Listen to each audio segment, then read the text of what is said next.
ఏపీలో 2014లో టీడీపీ అధికారంలోకి వచ్చాక రాష్ట్ర వ్యాప్తంగా ఎన్టీఆర్ పేరుతో అన్న క్యాంటీన్లను ప్రారంభించారు. ఆ విషయం అందరికీ తెలిసిందే. వీటిలో కేవలం రూ. 5కే నాణ్యమైన ఆహారం అందేది. వీటికి పెద్ద ఎత్తున జనాలు క్యూ కట్టేవారు. ముఖ్యంగా నిరుపేదలు, కూలీలు, చిన్నా చితక పనులు చేసుకునేవారు, నిర్మాణ కార్మికుల నుంచి అన్న క్యాంటీన్లకు మంచి ఆదరణ లభించింది.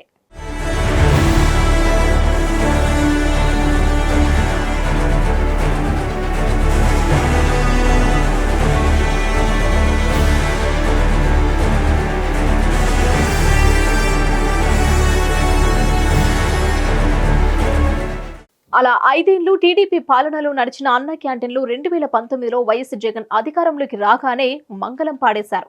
అంతేకాకుండా వాటిలో చాలా వరకు కూల్చేశారు. కొన్నింటిని వైఎస్ఆర్ రైతు భరోసా కేంద్రాలు తదితరాలకు కేటాయించారు. దీనిపై పెద్ద ఎత్తున విమర్శలు వచ్చినా జగన్ ప్రభుత్వం లెక్క చేయలేదు.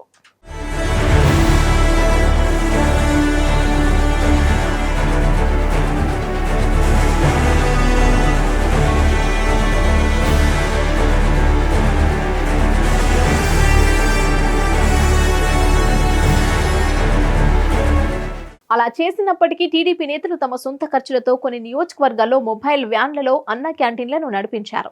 వాస్తవానికి తమిళనాడులో ఉన్న అమ్మ క్యాంటీన్లను స్ఫూర్తిగా తీసుకొని వీటిని ఆంధ్రప్రదేశ్లో కూడా పెట్టారు. అయితే వైసీపీ ప్రభుత్వం అధికారంలోకి రాగానే అన్న క్యాంటీన్లను మూసివేసింది. ఇప్పుడు టీడీపీ, జనసేన, బీజేపీ కూటమి అధికారంలోకి రావడంతో రాష్ట్ర వ్యాప్తంగా మళ్లీ అన్న క్యాంటీన్లు తిరిగి ప్రారంభం కానున్నాయి. జనసేన పార్టీ సైతం టీడీపీతో పొత్తు పెట్టుకోక ముందు డొక్కా సీతమ్మ క్యాంటీన్లను అందుబాటులోకి తెస్తామని ప్రకటించింది.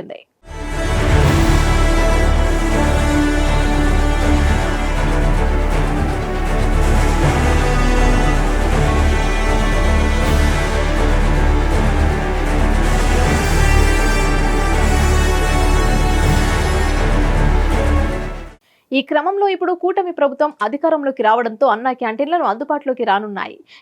ఇంకా ప్రభుత్వం ఏర్పడక ముందే తొలిగా అన్న క్యాంటీన్ ప్రారంభమైపోయింది.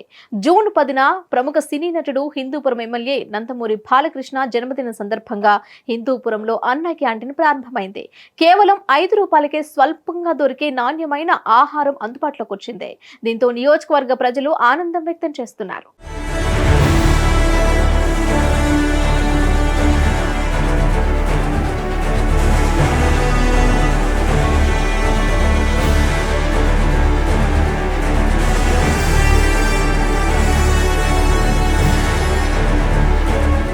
ఇకపోతే చంద్రబాబు సీఎంగా కొలువు తీరారు. ఈ నేపథ్యంలో మరికొద్ది నెలల్లో ఆంధ్రప్రదేశ్ రాష్ట్ర వ్యాప్తంగా అన్న క్యాంటీన్లను ప్రారంభించనున్నారు. అన్న క్యాంటీన్లు రాష్ట్ర వ్యాప్తంగా అందుబాటులోకి వస్తే నిరుపేదలు, యాచకులు, వలస కూలీలు, నిర్మాణ రంగ కార్మికులు, చిరుద్యోగులు తదితరాలకు మేలు కలుగుతుందని భావిస్తున్నారు. కేవలం రూ. 5కే నాణ్యమైన ఆహారం వీటిలో అందించనున్నారు.